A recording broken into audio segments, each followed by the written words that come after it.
Hey again. Um, so there was a book that I read a while back that I really enjoyed. I read it a couple times. It was called The Raven's Gift, and written by John Turk.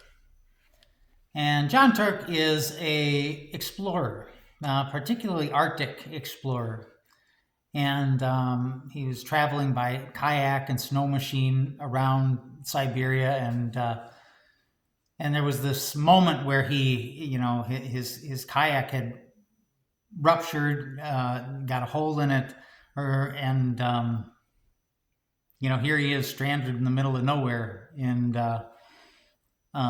this woman comes up on the shore, this Inuit woman, and says, "We've been waiting for you. Grandma had a dream that you were coming," or something like that. And it was the beginning of his education in the mystical world of the Inuit people. Here he was a scientist, an explorer, an adventurer, and and he writes about his encounter, the spiritual encounter that he had with the Inuit people. From this very first meeting where this woman shows up out of nowhere on the shore and says, "We've been waiting for you. We knew you were coming." And there was one anecdote that he told that made an impression on me, and a friend recently reminded me of it. I had forgotten of it. It's very helpful. He says, among the Inuit people, they have a saying, we say, when the going gets tough, the tough get going. But they say, when the going gets tough, the tough drink tea. And basically what he's saying is that, when you're in the Arctic and you have a problem and you're, 900 miles from the nearest road, the fight or flight response is not very helpful. There is no, when the going gets tough, the tough get going. You can't outmuscle Mother Nature. Mother Nature is a lot tougher than you are. And if that's the way that you're going to play the game, you're going to lose. And so when the going gets tough, when bad things happen, like, you get a hole in your kayak and you're stranded in the middle of nowhere, 900 miles from the nearest road,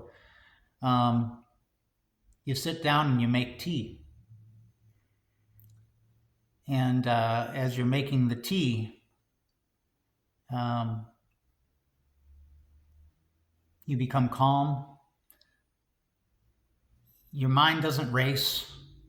And from this place of deep stillness,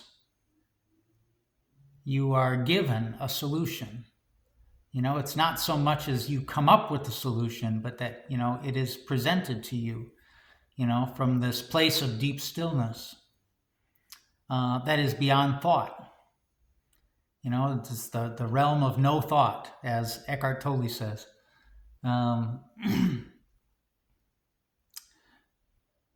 Because in order to really figure out what to do, you have to stop your mind from racing.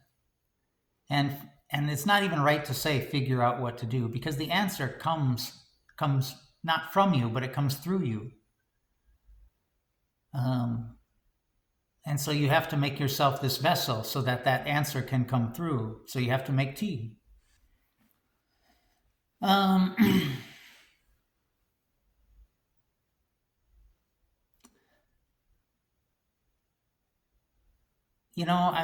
kind of been thinking a lot lately, because I've been watching these Eckhart Tolle videos, and they're speaking to me right now. They don't always speak to me at different points in my life, but right now they're kind of speaking to me.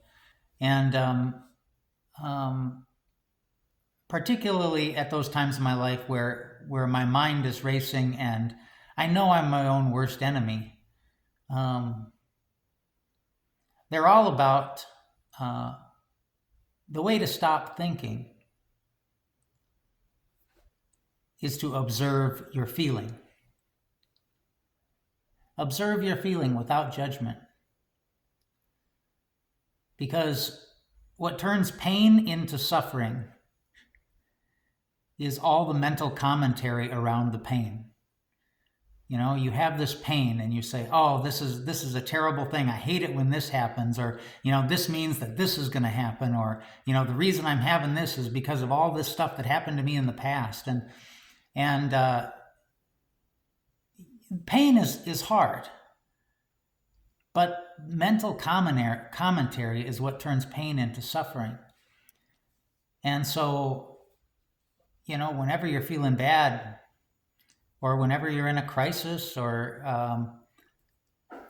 the practice is to step outside of your thoughts by paying attention, just giving your attention to what you're feeling. That alone will stop the thoughts.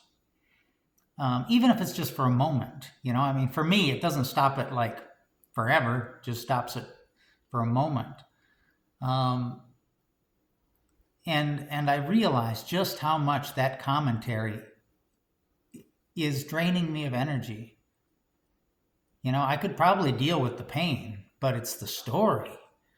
It's the story I create around the pain, that's really given me the trouble. And so, in Tolly's sense, I think, when he talks about spiritual awakening, what he's talking about is the ability to stop thinking and just give attention. Give attention without judging. That's what it means to be awake.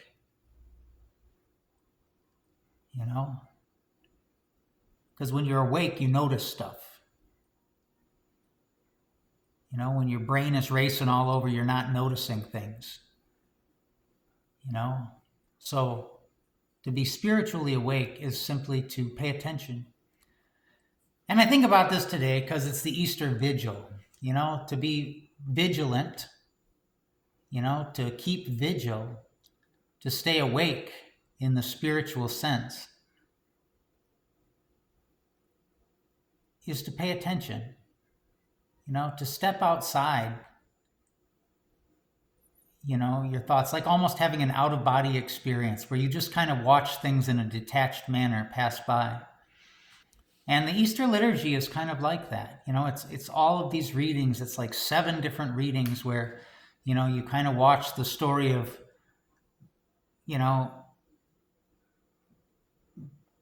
the Jewish people and their relationship with God unfold over the centuries and develop, and all of these readings are kind of giving you a picture, and you kind of stand outside of it and just kind of watch it without judgment.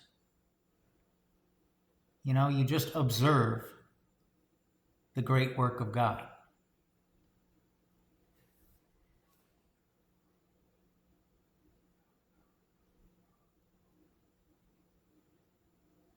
See you tomorrow.